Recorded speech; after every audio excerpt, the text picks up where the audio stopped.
Hello, and welcome back to the Perspectives in History podcast. I'm your host, Willem Connor. Thank you very much for listening, as always. This is part 4 of our series on the Marquis de Lafayette, entitled Foreign Entanglements. I'd like to start off by offering an apology for this episode being a couple days late. My usual production schedule was thrown off last week for a few reasons, the main one being that I released part 11 of the Korean War series on October 16th. You may not have noticed this because I backdated the release to April 2024 to maintain the continuity of the show's backlog, but rest assured it is out now, and you can find it pretty easily on the front page of the website, or by just going through the previous episodes of the show on your podcast listening platform of choice. Additionally, I've made the decision to make what was originally one final episode into 2, the second of which will be out by this time next month. Its release will also be backdated to earlier this year, so keep an eye out. This current series on Lafayette will continue to be released in the meantime, and I will do my best to get them out as close to the usual bi-weekly schedule as I can. Anyway, I believe that's all that I had to say in the way of housekeeping, so without further ado, let's begin. In the last episode of our series on the life and times of the Marquis de Lafayette, we covered events from about December 1777 to June 1778. This was a critical period in the history of the American Revolution, and our protagonist was there to witness and even to participate in it. In the autumn of 1777, the Americans had been defeated at the battles of Brandywine and Germantown. As a result, the British and their allies were able to capture Philadelphia, capital of the fledgling United States. With winter fast approaching, General George Washington, who had presided over both of these defeats, made the decision to set up a temporary winter encampment at Valley Forge. In the annals of American history, the name of Valley Forge has become a byword for perseverance in the face of suffering and deprivation, and for good reason. Conditions at the camp were notoriously grave. Due to acute supply shortages, many men died of starvation, illness, and exposure. Many more simply deserted. Though he was not solely to blame for these deplorable conditions, some began to lose confidence in Washington's leadership at this time. Among his detractors were a group of army officers and political officials centered around General Thomas Conway, known to history as the Conway Cabal. This cabal sought to remove Washington from his position as commander-in-chief and to have him replaced by someone else. Ideally, General Horatio Gates, the hero of the Battle of Saratoga. The members of the cabal sought to do all in their power to undermine Washington's prestige and authority. To this end, they created, with congressional approval, a new government body, the Board of War, that would serve as a check on Washington's decision-making abilities. In February, the Board of War issued Lafayette a new assignment. He was to lead an army into Canada, specifically Quebec, to rouse the French-speaking Catholic inhabitants of that province to join the American rebellion against the British. To accomplish this task, Lafayette was to be granted his own command, independent of Washington's authority. After some hesitation, Lafayette accepted the assignment only on the conditions that he remain subordinated to Washington, and that the aforementioned General Conway, who was slated to be his second-in-command during this mission, be replaced by someone more suitable to Lafayette's political affiliation. Indeed, during this time, Lafayette expressed the utmost confidence in Washington's leadership ability and refused to associate with those who criticized him. Congress and the Board of War accepted Lafayette's terms, and so he went to Albany, New York, where his army was allegedly waiting for him. On arriving, Lafayette was shocked to find that the forces mustered there were 1,500 men shy of the amount he'd been promised. Realizing that to undertake the expedition now would be practically suicidal, he gave up. He was very embarrassed by the whole ordeal and even went so far as to threaten to return to France. However, Washington was able to talk him out of this. After a brief interlude in which Lafayette engaged in some diplomacy with the Iroquois Confederacy, he returned to Valley Forge in March 1778. Thanks to the efforts of the new Quartermaster General Nathaniel Greene, the supply crisis had been, for the most part, resolved. Also at this time, a Prussian officer named Baron Friedrich Wilhelm von Steuben had undertaken the unenviable task of drilling the American army into proper fighting form. Then, on May 1st, news arrived at Valley Forge that France had signed 2 treaties with the United States, officially recognizing their independence and pledging to join their war against Great Britain. This was the cause for great celebration within the American camp, as it was widely believed that this alliance would be the critical factor that would secure victory over Britain. Anticipating the arrival of French reinforcements, the British opted to evacuate Philadelphia. On May 20th, Washington sent Lafayette on a reconnaissance mission to gain intel about British troop movements, a mission that ended with Lafayette and his force narrowly escaping total annihilation at the hands of a much larger British army. On June 18th, the new British Commander-in-Chief, General Henry Clinton, ordered the bulk of his army to begin marching overland to the more defensible position of New York City. The Americans closely followed the British wagon train as it moved northward. The leadership was divided as to whether to attack the British while they were in such a vulnerable position or to hold back. Eventually, Washington was persuaded to take a more offensive course of action, and on June 28th, the Americans engaged the British rearguard at Monmouth in New Jersey. Thanks to either the incompetence or the treachery of General Charles Lee, the battle was very nearly lost, but Washington rode in to salvage the situation and led the Americans to win a strategic, if not a tactical, victory over the British. On July 4th, 1778, the American army found itself in New Brunswick, New Jersey. This day marked the second-year anniversary of American independence, and the occasion was celebrated accordingly. There was cause for further celebration when, the following day, reports reached the army that a French fleet had been spotted in Delaware Bay. This fleet, consisting of 12 ships of the line and 5 frigates, carried an expeditionary force of 4,000 infantrymen, and was commanded by Vice Admiral Charles-Henri, the Comte d'Estaing. A 49-year-old veteran of many of France's past colonial misadventures, d'Estaing is considered by historians to have been a poor choice to lead this expedition for reasons that will appear obvious in short order. Originally, d'Estaing's mission had been to entrap the British fleet in Delaware Bay, but he arrived too late to accomplish this. The British fleet was already safely anchored in New York Harbor, where the French were unable to pursue on account of the fact that the approaches to the harbor were too shallow for the French ships to safely navigate. D'Estaing despaired at being unable to achieve his objective and was already considering cutting his losses and returning home. Before he could do so, Washington proposed an alternative strategy. The French, he suggested, could still be of use in helping the Americans capture the British fort at Newport, Rhode Island. Washington suggested that d'Estaing could launch a naval assault on the fort, while an American field army led by John Sullivan could attack from land. General Sullivan was none too pleased at the prospect of working with the French. His Francophobic sentiments were already well known by Washington, who made the decision to send Lafayette at the head of an additional 2,000 troops to join him, in the hopes that he would be able to smooth over relations between the Americans and French and facilitate their cooperation. For his part, Lafayette was quite excited by the arrival of his countrymen. Seeking to endear himself to the admiral, Lafayette immediately sent d'Estaing a series of letters, which serve as an interesting glimpse into his true ambitions. Quote, "However pleasantly situated I am in America, I have always thought that I would prefer to be a soldier under the French flag than a general officer anywhere else." End quote. An additional letter, written a few days later, elaborated on these sentiments. Quote, "I have no other ambition than to seem worthy to you of being a French soldier and of serving in this capacity under your orders." End quote. In essence, these letters suggest that however smitten Lafayette may have been with the United States and their grand experiment, he was first and foremost loyal to his home country. His ambition from the beginning had never been to become an American general, but he hoped that his service in the American army would help him secure a position in the French military, which he had been denied due to the reforms of the Comte de Saint-Germain, as explained in the first episode of this series. Initially, d'Estaing was wary of Lafayette and his intentions. After all, he had incurred the official disapproval of the king when he left France. D'Estaing worried as to where Lafayette's true loyalties lay. Had his time in America turned him into a monarchy-hating Republican sympathizer? D'Estaing, of course, worried that associating with such an individual would have negative ramifications for him and his standing at court. Lafayette's flurry of letters managed to assuage these fears, and before long, d'Estaing was of the opinion that, quote, "No one is in a better position than this young general to become an additional bond of unity between France and America." End quote. Once he had earned the trust of the French admiral, Lafayette was then given the unenviable task of trying to facilitate cooperation between the French and the Americans. He ran into difficulties almost immediately. Both sides insisted on having the honor of being the first to land their troops on the island.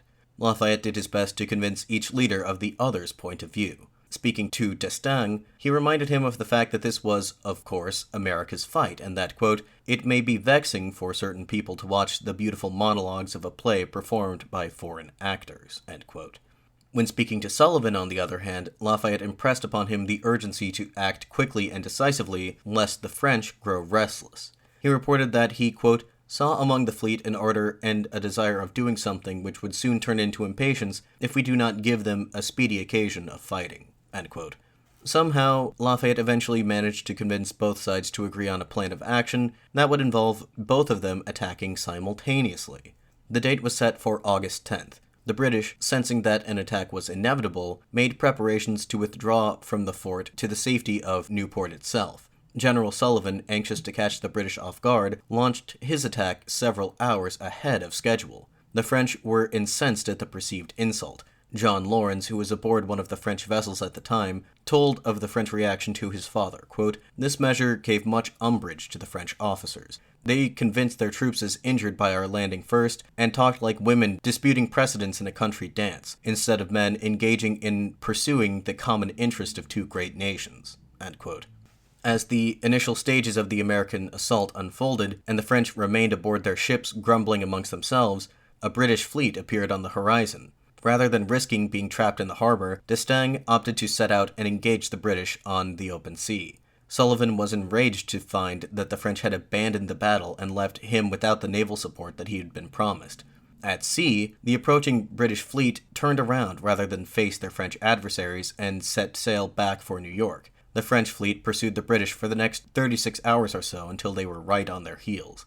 At this point, the British, now resigned to fight, turned around once more and prepared to engage the French, but before the battle could begin, a massive storm moved into the area, scattering both fleets and damaging many of their vessels. Upon regrouping, the French fleet returned to Newport Harbor on August 20th, but D'Estaing made it clear that they intended to stay only long enough for him to assess the damage before sailing to Boston for repairs. In any event, the French fleet was too battered to offer any real assistance to the American army. The following day, the French did as they said and set out for Boston. Sullivan was absolutely incensed. His forces, having been greatly reduced in numbers, were likewise in no condition to mount a further assault on Newport. He was forced to call off the operation.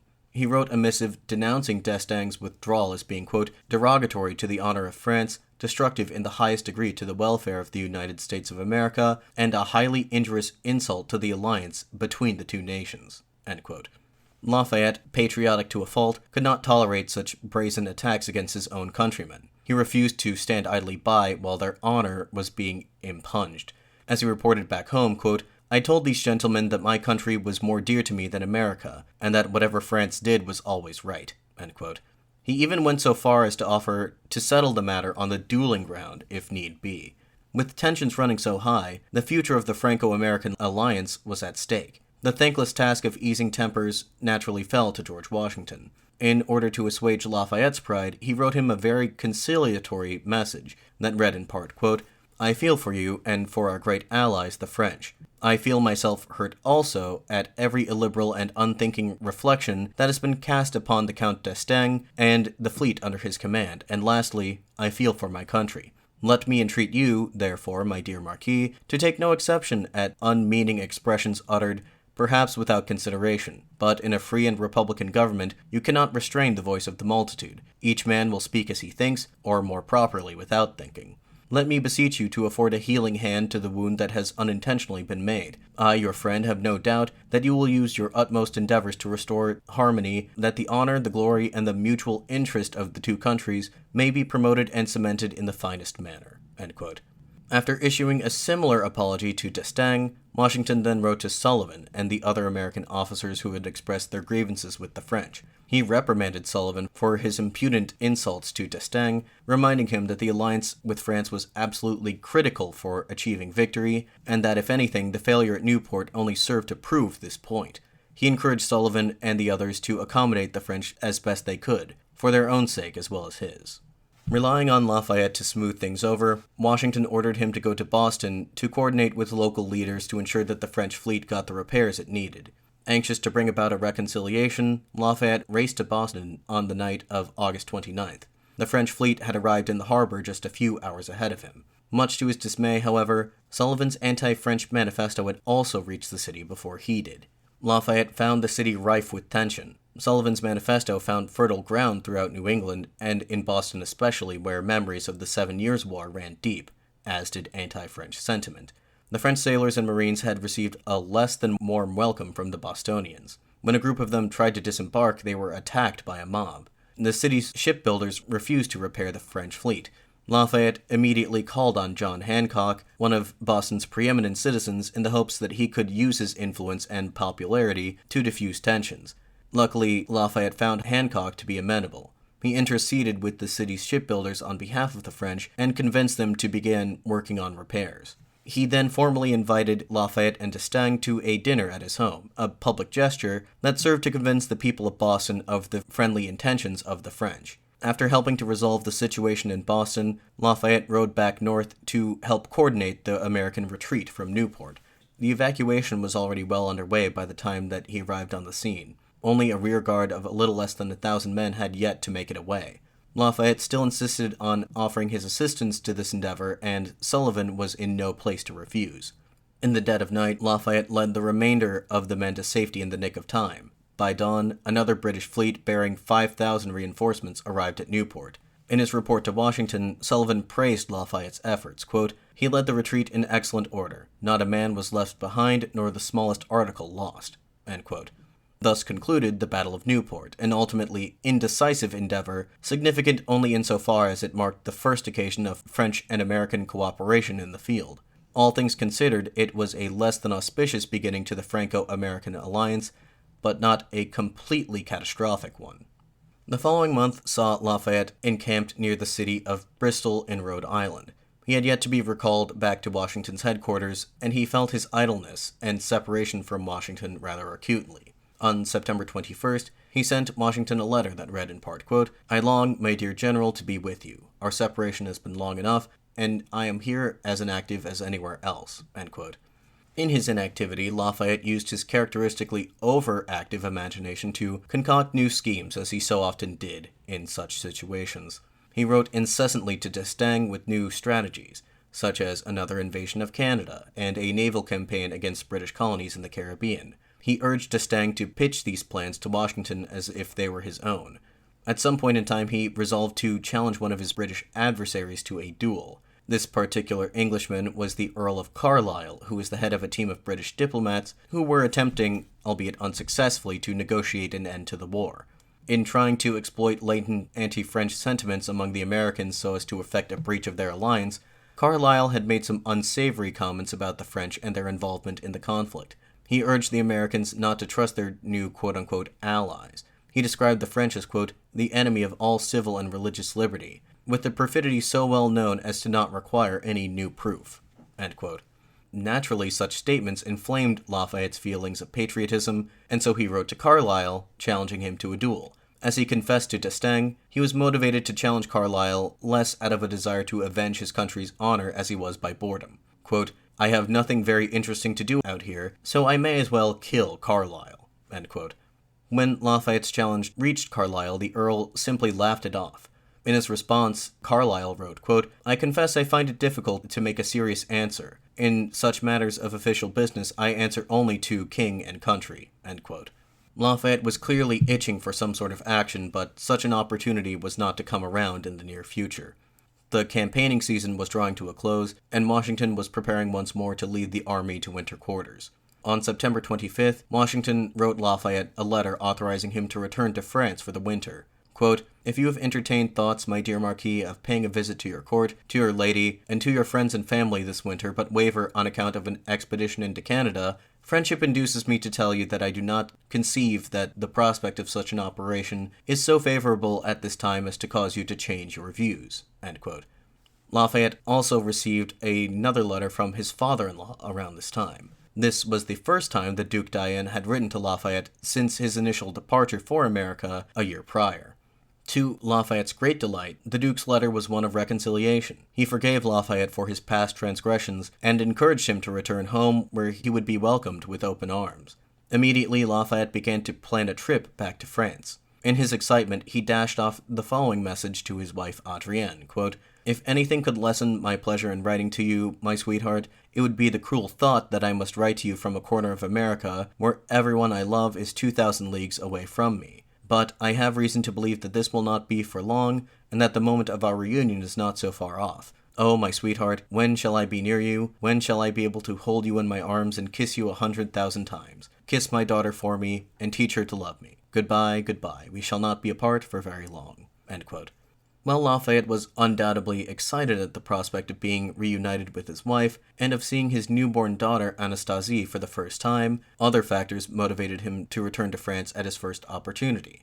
Since Britain had declared war against France, it was a real possibility that the war might soon manifest itself in Europe. Rumors abounded that France was preparing to invade England itself, a prospect that was rather tantalizing to Lafayette. He melodramatically complained that, quote, "If they were to go off to England without me, I would hang myself." End quote. Lafayette ran into some difficulties while preparing his second transatlantic voyage.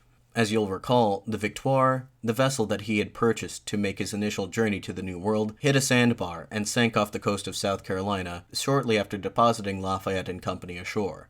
Lafayette originally planned to return to France aboard D'Estaing's ship, but the announcement of his departure caused him to be swept up in a series of meetings, interviews, and other distractions that prevented him from being able to make it on time. He then planned to make the voyage aboard a new American vessel named the USS Alliance, but before he could depart, he was suddenly stricken by a serious illness, one so serious that American newspapers were reporting that he was on death's door. As he did after the Battle of Brandywine, Washington sent his personal physician to attend to Lafayette, and after a couple weeks, he made a full recovery. After convalescing, he spent some time idling in Boston waiting for the ship's departure. During this time, he acquired a number of letters of recommendation, both from Frenchmen in America such as D'Estaing and the new French ambassador to the United States, Conrad Alexandre Girard, but also from many prominent Americans whose acquaintance he had made, such as George Washington, Henry Lawrence, and others. Congress itself even did him the courtesy of writing a letter directly to the king on his behalf. Quote, "To our great, faithful, and beloved friend and ally, Louis XVI, King of France and Navarre, the Marquis de Lafayette, having obtained our leave to return to his native country, we could not suffer him to depart without testifying our deep sense of his zeal, courage, and attachment. We have advanced him to the rank of Major General in our armies, which, as well as his prudent conduct, he has manifestly merited. We recommend this young nobleman to your Majesty's notice, as one whom we know to be wise in council, gallant in the field, and patient under the hardships of war. He has rightfully earned the confidence of these United States and the affection of its citizens." End quote. Testimonials like this one would surely be of use to Lafayette in pleading his case before the king, who, it must be remembered, officially disapproved of Lafayette's journey to America in the first place. The USS Alliance finally set sail on January 11th, 1779. Lafayette's second transatlantic voyage would prove to be even more tumultuous than his first. Once Lafayette regained his proverbial sea legs, the journey to America had been largely monotonous and boring as his ship crossed the relatively calm waters of the Atlantic Ocean. As the Alliance traveled along the coast of Newfoundland, a massive storm hit, putting the ship in a rather perilous situation for a few days. Lafayette feared that the ship would sink, writing, quote, "At this time of my life, barely 20 years of age, with my name, rank, and fortune, and having just married Mademoiselle Noailles, to leave everything and to serve as a breakfast for codfish." End quote. Fortunately for the melodramatic Lafayette, the storm eventually passed, and the Alliance emerged largely unscathed. But just as he escaped this peril, another one, just as serious, manifested on the final leg of the journey. A third of the ship's crew was made up of former British prisoners of war who had been pressed into service to reduce their sentences. As the Alliance began to approach Europe, these prisoners hatched a plot to commandeer the vessel and steer it toward England, where they would claim a generous bounty for the capture of both the ship itself and of its very important passenger, the Marquis de Lafayette. The would-be mutineers made one fatal mistake, however. One of the men privy to the conspiracy was an Irishman who was in fact quite loyal to the American cause. He promptly informed the captain of the plot, and early one morning, Lafayette and a cohort of naval officers went below deck to arrest the 4 ringleaders. A further investigation revealed some 34 more conspirators, all of whom were thrown into the brig. On February 6th, the Alliance sailed into the port city of Brest in northwestern France without incident. After a little less than 2 years since his dramatic departure, Lafayette returned home. His first order of business was to go to Versailles and seek the king's pardon for his actions.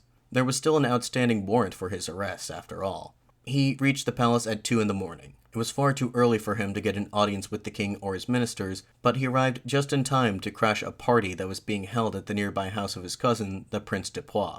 When he strode into the ballroom completely unannounced, most failed to recognize him. He was still wearing the uniform of a Continental Army officer, and had visibly aged since the last time anyone had seen him. And it was not just his physical appearance that had changed in these 2 years.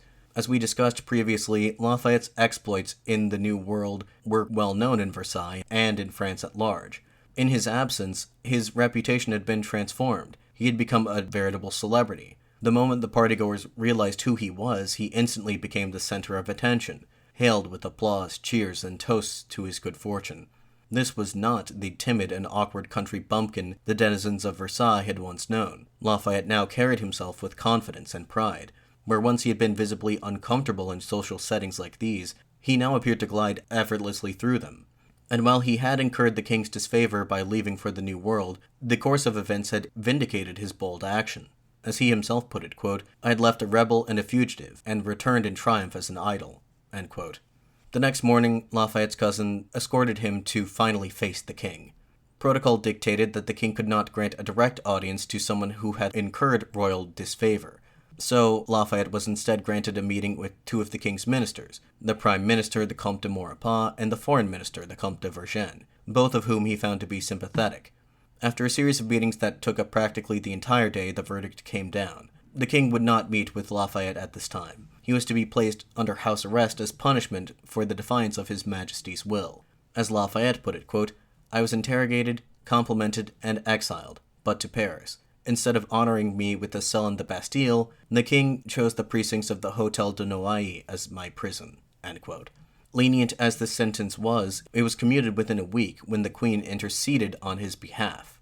The news of Lafayette's return was the cause for great excitement at the Noailles residence. As Adrienne later recalled, quote, "He arrived at the very moment that no one had expected. My mother had tried to prepare me for his arrival herself. I will not even try to paint a picture of the joy that we shared at that moment." End quote. Upon seeing Lafayette again for the first time in nearly 2 years, Adrienne practically fainted into his arms. She had every reason to despise her husband. He had abandoned her while she was still pregnant. He was absent for the birth of one daughter and for the death of another. She had been assailed with near constant rumors of his untimely demise, or that he had done it all to elope with a different woman. In short, the last 2 years had been largely unhappy for Adrienne, all on account of her husband.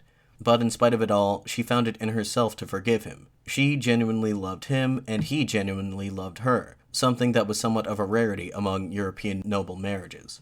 She expressed her feelings for him in a letter she wrote to his aunts back in Chavagnac. Quote, "There is no need for me to tell you of my happiness. It is easy to believe and hard to express. Monsieur de Lafayette has come back to me, as modest and as charming as he was when he went away. For the moment he is in disgrace with the king and forbidden to show himself in public. God has preserved in the midst of tremendous dangers the most lovable person in all the world. When I reflect on my good fortune at being his wife, I am truly grateful to God." End quote. Adrienne was delighted at the prospect of having Lafayette to herself once more, and she became pregnant a short time later. For Lafayette, perhaps the most surprising change of all was the change in his father-in-law's disposition. 2 years prior, the Duc d'Enghien had been the greatest obstacle standing between Lafayette and the fame and glory that he hoped to win in America. Now the Duke had turned into one of his most prominent and energetic supporters. He helped his son-in-law draft a letter of apology to Louis XVI, which was sufficiently deferential to secure him a royal audience. The letter reads as follows, quote, "The misfortune at having displeased your Majesty has saddened me so painfully that, rather than try to excuse myself, I shall try to explain the motives that inspired my misdeeds. My love for my country, my desire to see her enemies humiliated, and political feelings that the recent treaty would seem to justify. Those, sire, are the reasons that made me decide to help the American cause. When I received your Majesty's orders, I attributed them to the tender concerns of my family rather than to any considerations of our nation's policy toward England. The emotions of my heart overcame my reason. I would not dare, sire, to justify an act of disobedience of which you disapproved and for which I must repent. But it is important for my own peace that your Majesty attribute to its true motives the conduct which has disgraced me in your eyes. The nature of my wrongs makes me hope that I might expunge them. "It is to your Majesty's goodness that I shall owe the happiness of absolving myself by whatever means you deign to serve you, and in whatever country and in whatever way possible. I am, with the most profound respect, sire, your Majesty's humble and obedient servant and loyal subject." End quote. In his audience with the king, Lafayette was briefly reprimanded, merely a formality on the king's part. With that now out of the way, Louis peppered Lafayette with all manner of questions. He was curious to hear what America was like, and how the war was progressing, and he complimented Lafayette for the great honor he had brought not only upon himself but upon France as well. Louis even invited him on a hunting trip, which was no small honor.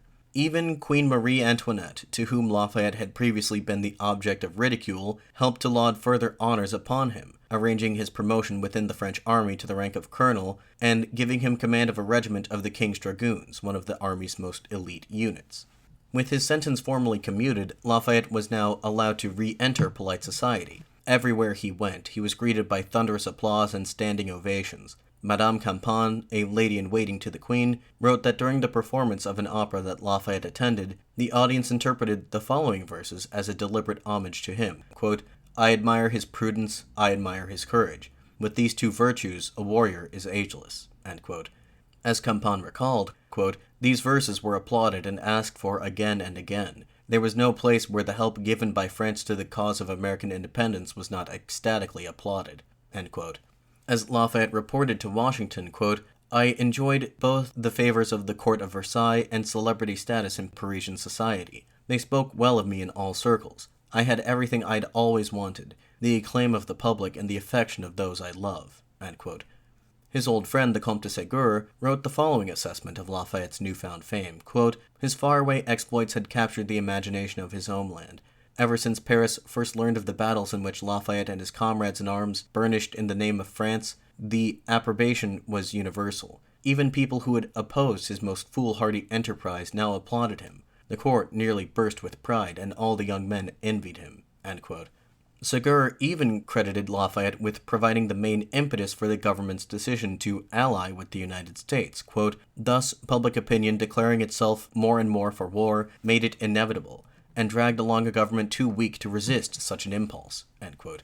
The extent to which this decision can be attributed to Lafayette directly is a matter of some debate. Historian Simon Schama contends that those responsible for these decisions were driven primarily by geopolitical considerations, although public opinion did still play a role.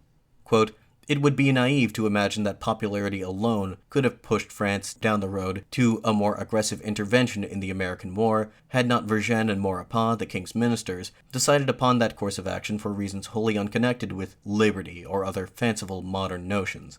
But in the France of Louis XVI, the security of ministerial tenure and the policies associated with the ministers themselves were, to some extent, governed by a favor that extended well beyond the boundaries of Versailles. At the very least, the orchestrated campaign of hurrahs that greeted Lafayette's return and the sensationalized nature of his exploits in America certainly did no harm to those within the government determined to press foreign policy toward open war with Great Britain." End quote.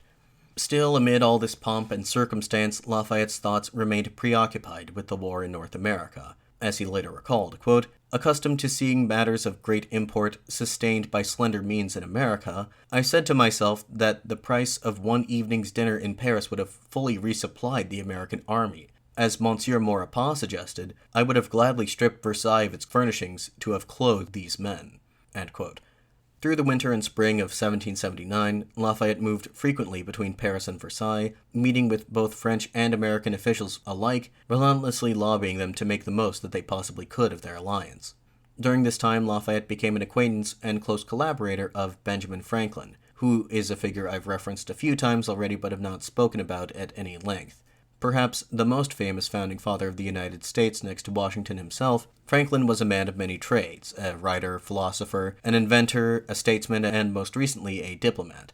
He served as America's ambassador to France in an unofficial capacity since 1776, though it was not until 1777 that his role was made official.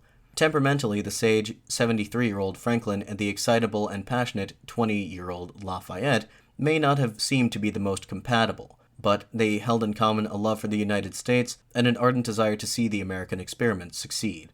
Franklin soon took a liking to the excitable young Frenchman, writing to Washington, quote, "He has certainly shown zeal for the honor of our country. His activity in our affairs here, and his firm attachment to our cause has impressed me with the same regard and esteem." End quote. Lafayette became a frequent visitor at Franklin's residence at Passy, a suburb of Paris, and together the unlikely pair deliberated for hours on end, trying to devise strategy to undermine Britain's power. Unfortunately for the two, it was becoming more and more apparent as the year went on that Versailles was losing interest in the war in North America. Direct French assistance in the American war effort had not brought about the decisive British defeat that had been hoped for.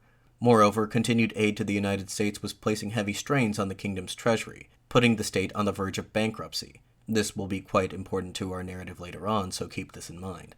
While the French were too committed by this point to simply cut their losses and pull out entirely, French ministers like Vergennes began to look for more cost-effective ways of prosecuting the war against Britain.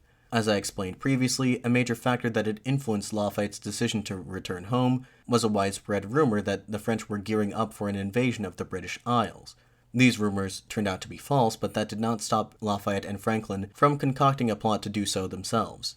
Lafayette spent much of March and April drawing up plans and making arrangements to mount an attack on the Isles.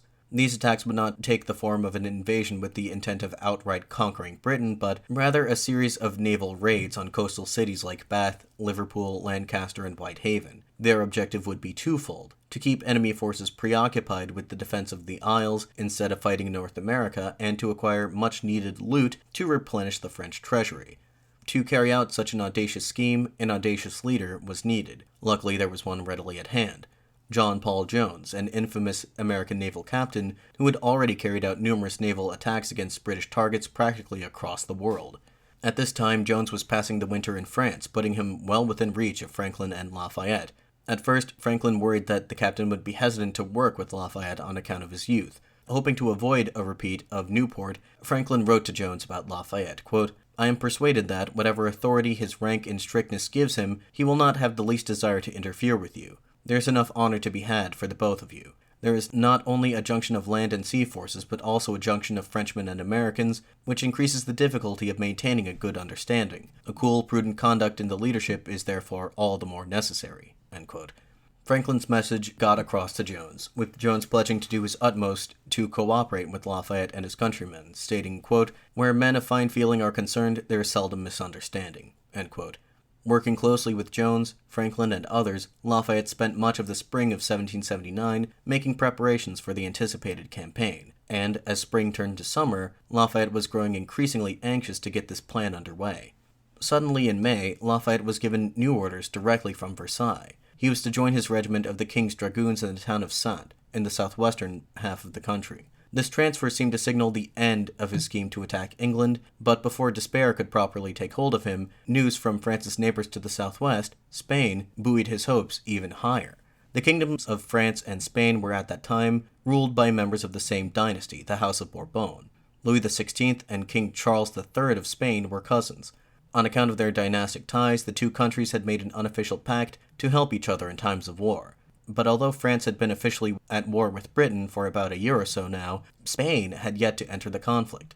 This changed with the signing of the Treaty of Aranjuez in April 1779. Now with the combined naval forces of both countries, the French planned to use this armada to seize control of the English Channel, the portion of the Atlantic Ocean that separated Britain from the European mainland.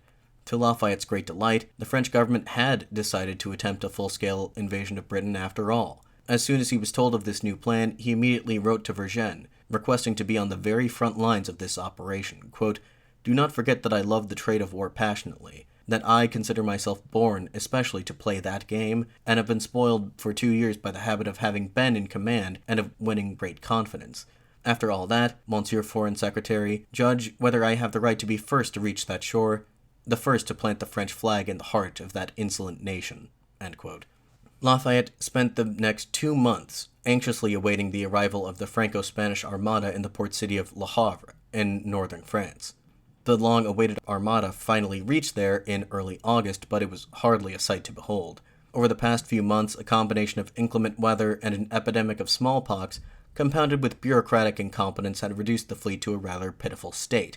In its current condition, the commander of the Armada no longer believed that it would be possible to win the decisive victory against the British Navy that they hoped for. The plan was called off by the end of the month, and the so-called Channel Campaign of 1779 ended before it could truly begin. As he waited in vain for the invasion of England he so desperately wished to participate in, Lafayette wrote a number of letters back to his friends in America. He spoke frequently of missing the country and its people, who had become so dear to him over the past 3 years. The following is from a letter to Washington he wrote at the time, quote, "I ardently wish that I might be near you. Be so kind, my dear General, as to present my best respects to your lady, and tell her how happy I should feel to present them myself to her at her own house. I have a wife, my dear General, who is in love with you, and her affection for you seems to me to be so well justified that I cannot oppose myself to that sentiment of hers. She begs you to receive her compliments and to make them acceptable to Mrs. Washington. I hope, my dear General, that you will come to see me in Europe. All of Europe wishes to see you so much, my dear General, that you cannot refuse them that pleasure. I beg you to present my best compliments to your family, and to remind them of my tender affection for them all. Be so kind also to present my compliments to the general officers, to all the officers of the army, and to everyone, from the first major general to the last soldier. I earnestly entreat you, my dear General, to let me hear from you. Write to me how you do and how things are going on." End quote. Washington's reply was uncharacteristically heartfelt and sentimental. Quote, "My dear friend, let me congratulate you on your new, honorable, and pleasing appointment in the army, which I shall accompany with an assurance that none can do it with more warmth or affection or sincere joy than myself. Your forward zeal in the cause of liberty, your singular attachment to this infant world, your ardent and persevering efforts, not only in America but since your return to France to serve the United States, your polite attention to the American people, and your strict and uniform friendship for me have ripened first impressions of esteem and attachment, which I imbibed for you into such perfect love and gratitude as neither time nor absence can impair. This will warrant my assurance that whether in the character of an officer at the corps of a head of gallant Frenchmen, or as a major general commanding a division of the American army, or whether after our swords and spears have given way to plowshare and pruning hook, I see you as a private gentleman, a friend, and companion. I shall welcome you with all the warmth of friendship to Columbia's shores. My inclination and endeavors to do this cannot possibly be doubted when I assure you that I love everyone that is dear to you, and consequently participate in the pleasure that you feel in the prospect of again becoming a parent, and do most sincerely congratulate you and your lady on this fresh pledge that she is about to give you of her love." End quote. Adrienne gave birth to the couple's third child, a boy, on December 24th, 1779. As a testament to his friendship with Washington, Lafayette insisted on naming his newborn son George Washington Lafayette. Adrienne made no objections. As the year 1779 wound to a close, and with no decisive action having taken place on the European side of the Atlantic, things were hardly faring better for the alliance in North America. After having suffered recent defeats in the northern half of the country, the British shifted their strategic focus to the southern half of the United States, where loyalist sentiments were believed to be more widespread. Their new strategy hinged on capturing the port cities of Savannah, Georgia, and Charleston, South Carolina. In December 1778, the British were able to successfully capture Savannah, encountering minimal resistance in doing so. For the Americans, holding on to Charleston and retaking Savannah became top priorities. The recapture of Savannah, it was decided, would be another joint American and French endeavor, with an army led by General Benjamin Lincoln attacking the city on land, and Admiral d'Estaing's fleet recently returned from a successful campaign in the Caribbean attacking by sea. The siege of Savannah was an unmitigated disaster, stemming mostly from poor decision-making by the leadership. The French and Americans suffered nearly 800 casualties combined. Among the dead was the renowned Polish nobleman turned American general Casimir Pulaski. News of these setbacks prompted Lafayette to lobby even harder on behalf of the American cause in Paris. Throughout 1779 and in the first months of 1780, Lafayette incessantly badgered Vergennes, Maurepas, and other ministers to do whatever was in their power to continue aiding the Americans. In a letter to Maurepas, Lafayette reminded the Prime Minister that it was not only the success of the American Revolution, but also French prestige that was at stake. Quote, "The miscarriage of our great preparations in Europe, the defeat at Savannah, these are events that will affect the credibility of France and the credibility of America. Only by forcing the enemy to concentrate its forces in New York can we prevent a total ruin of American trade, devastation of coastal cities by British squadrons, and a very dangerous expansion of British control in the southern states." End quote. He went on in this letter to propose that another expeditionary force be dispatched to America at once. Ultimately, Maurepas agreed with Lafayette, and by February 1780, preparations were well underway for this new force. The fleet would consist of 6 ships of the line and enough transport vessels to carry 6,000 infantrymen. Lafayette had also requested to be appointed commander of the expedition on account of the fact that he was best positioned to facilitate cooperation with the Americans. He was rather disappointed to learn that someone else had been chosen for the job, the person in question being Jean-Baptiste Donatien de Vimeur, Comte de Rochambeau, whose name in the history books is more often than not shortened to simply Rochambeau. At the time, Rochambeau was a 55-year-old veteran, having served in each major conflict in which France had been involved since the War of the Austrian Succession. He'd been a military leader for longer than Lafayette had been alive. Suffice it to say, Rochambeau was very much qualified for the position given to him, much more so than Lafayette. Any disappointment he felt at the time would be short-lived, though, as a short time later he was instructed to return to America, resume his command as a major general in the Continental Army, and to act as a liaison between the American military leadership and General Rochambeau. In late February and early March 1780, Lafayette made preparations to depart for America once again. On February 29th, Lafayette, donning once more the blue, white, and gold uniform of an American major general, rode to Versailles to present himself before the king and queen to ask their blessing for his mission.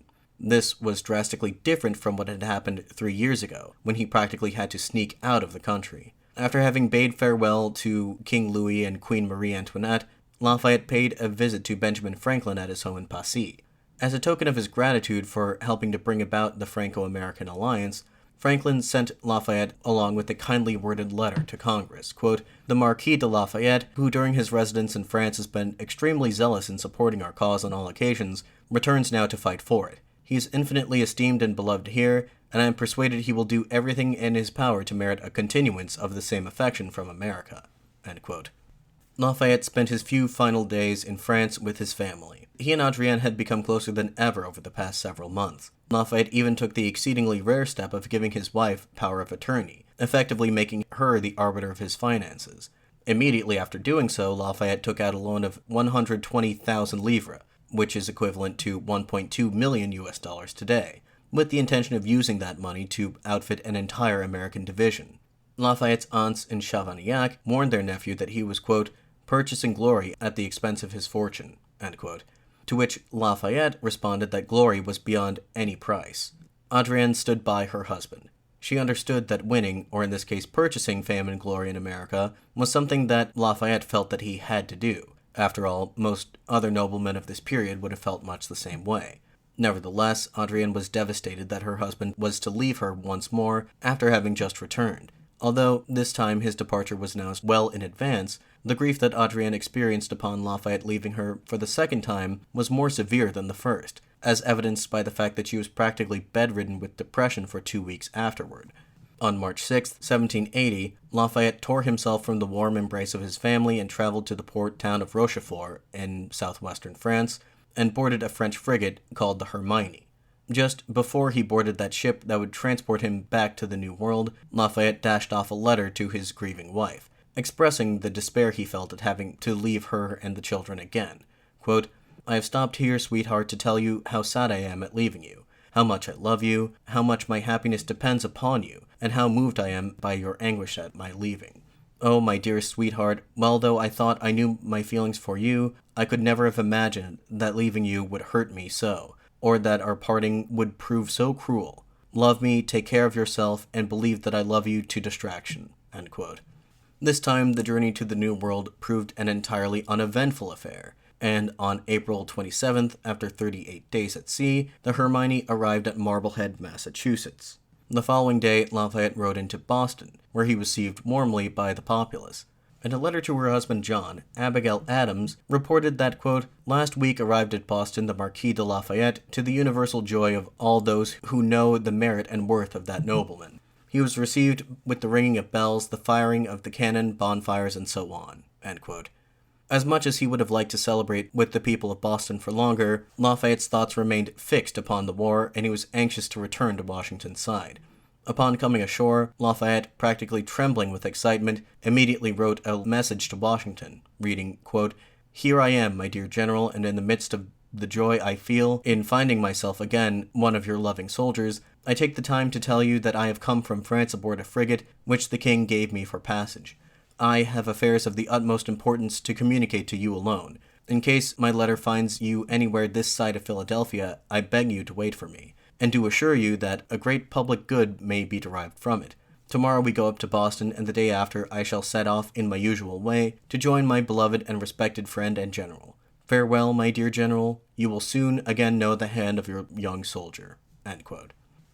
And this, I feel, is a good place to end our narrative for the time being. In the next episode, we will follow our protagonist as he rejoins the war effort in America and unexpectedly finds himself taking center stage in the dramatic final act of the American War of Independence. So please be sure to tune in again in 2 weeks to hear all about that. Also, if you have not already, be sure to check out the 11th episode of the Korean War series out now, and keep an eye out for the 12th and final episode, which I plan to release around the 14th or 15th of November. In the meantime, please feel free to direct any and all questions, comments, concerns, and so on to my email address, perspectivesinhistorypod@gmail.com. You can also reach me on Twitter and on Facebook. Links to both sites will be in this episode's description, as well as the link to the show's website. If you like the show and want to help support it financially, consider purchasing some used books from me on eBay. A link will also be in this episode's description, as per usual. Until 2 weeks from now, this has been the Perspectives in History podcast. Thank you once again for listening. I'm your host, Willem Connor, signing off.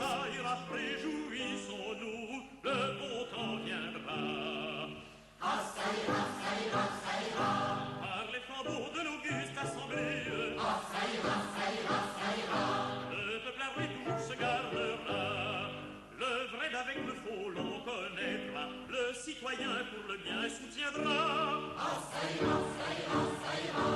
Quand l'aristocrate protestera, le bon citoyen au délirira, sans avoir à le troubler. Toujours le plus fort sera. Ah, ça ira, ça ira, ça ira, ça ira. Le peuple armé toujours se gardera.